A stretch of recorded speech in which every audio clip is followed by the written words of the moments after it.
Back now with Day to Day. In Burma, there's a minority group called the Karen. They've clung to their music at refugee camps and in their new homes in America. Producer Jack Chance recorded some of that music.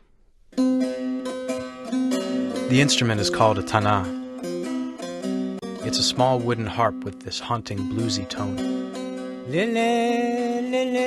The song is one of those ancient love story tragedies, from the times when the Karen people came down the Salween River from Tibet into the lush forests of Burma, back when they were the only people in these mountains. 77-year-old Sentene guides me up a steep path to a makeshift monastery to meet his music students. For the old folklorist, these traditional Karen songs are a way these kids will remember their culture.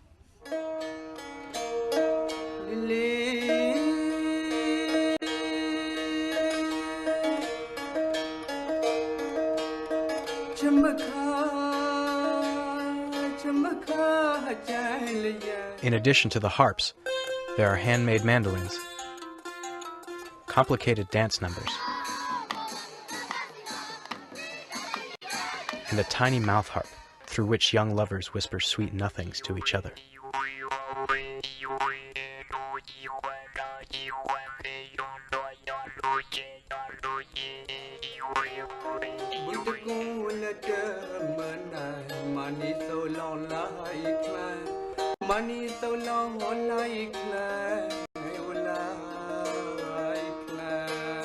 The songs are so soothing, I almost forget that outside these bamboo walls, we're in a refugee camp of more than 40,000 Burmese ethnic minorities and political exiles. These musicians haven't seen their homeland in 20 years. The younger ones were born here, citizens of no country.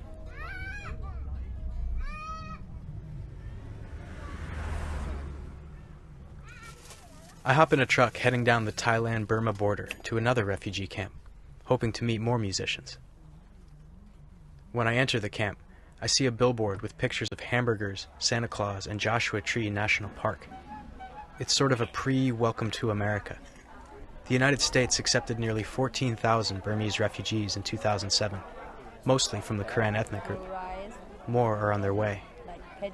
There's not many paddy fields. I tell them I'm American and can answer their questions. The refugees look at pictures of shopping malls and ask me questions like, do we need to afraid of the bomb? Can we work freely? Yeah, you can work freely. Don't worry about the bomb, worry about the paycheck. Many in these camps don't want to resettle to Western countries, but after 60 years of civil war in Burma, most can't go home. Good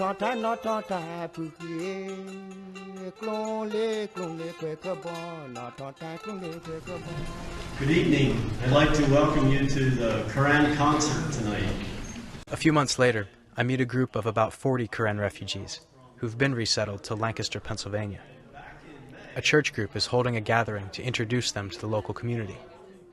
Like the United States of America, our country got independence from the British Empire. A friend of mine runs a small radio station that broadcasts in the refugee camps on the Thai-Burma border. We asked recent arrivals to tell the folks back home about life in America.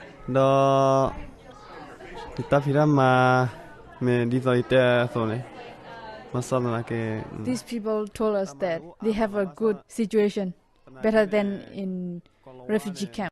They can walk freely and they can earn good money, like pocket money. Some of these people were lucky.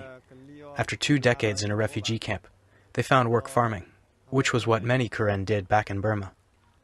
But other refugees, who've never seen snow, end up north of Calgary, in their flip-flops. The weather is very different in Thailand and Burma. Cold season is very hard for them because they didn't have like a warm clothes, so it's kind of culture shock. I think it's very hard for them to find that place. I think they want to show us some Karen instruments.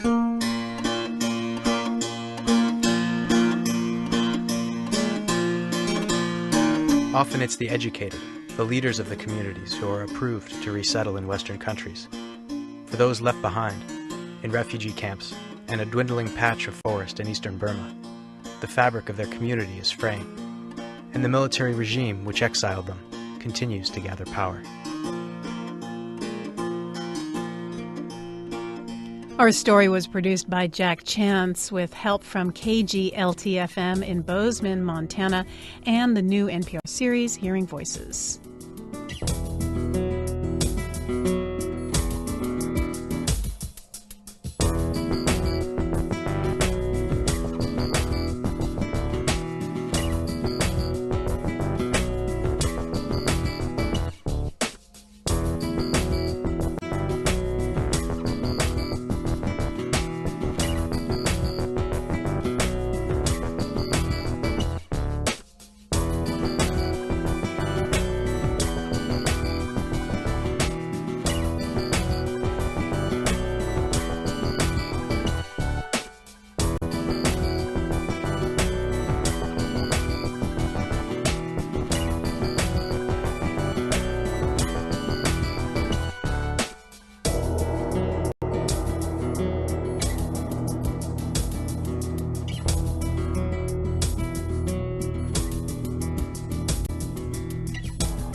Our program is produced by Sarah Spivak and edited by Martha Little. The director is Andy Houlihan. The day-to-day production staff includes Chip Graybo, Steve Proffitt, Christopher Johnson, Nancy Fargali, Sky Road, Kenya Young, and Catherine Opitz. Our editors are Jason DeRose, Jacob Conrad, and Jolie Myers. Our technical director is Sean Corey Campbell with engineer Marcia Caldwell. The day-to-day theme was composed by Greg Smith. The executive producer is Deborah Clark.